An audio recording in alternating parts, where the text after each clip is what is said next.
आज आपको मैं इस विंड स्क्रीन है गाड़ी की विंड स्क्रीन, इस गाड़ी की विंड स्क्रीन के ऊपर एक ये जुमला लिखा हुआ होता है। मेरे ख्याल में आप इसको शायद ये जी हाँ, AS1।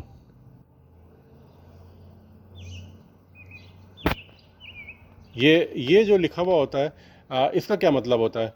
आमतौर पे गाड़ी के अंदर जो विंड स्क्रीन पे, तो आपको जब आप गाड़ी चला रहे होते हैं तो सामने से सूरज पड़ना शुरू हो जाता है, मुंह के ऊपर सूरज पड़ने लगता है। तो ये स्क्रीन यहाँ से लेके यहाँ तक विंड स्क्रीन है। इसके अंदर ये इन्होंने एक मार्क दिया हुआ है, ये अमेरिकन स्टैंडर्ड है। तो ये जो शीट है, आमतौर पे ये शीट अंदर की तरफ से लगती है, जो आपको शायद पता होगा। तो ये हम इस हद तक यहाँ से हम जो है, ये शीट इतनी हमको इस बात की अलाउ है कि हम अपने गाड़ी के शीशे को टिंटेड कर सकते हैं इस लाइन तक। तो ये है वो लाइन जिस तक के आप अपनी गाड़ी के शीशे को टिंटेड कर सकते हैं।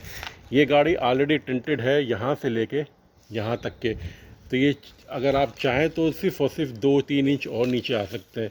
तो ये देखें, अब आपको दिखाई दे रहा होगा,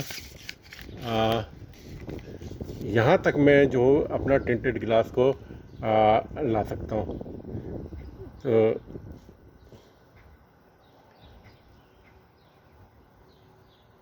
ये शीशे पे आपको शायद अब आपको नज़र आ रहा होगा, ये लिमिट है जहाँ पे कि आप गाड़ी के शीशे को टिंटेड कर सकते हैं। शुक्रिया।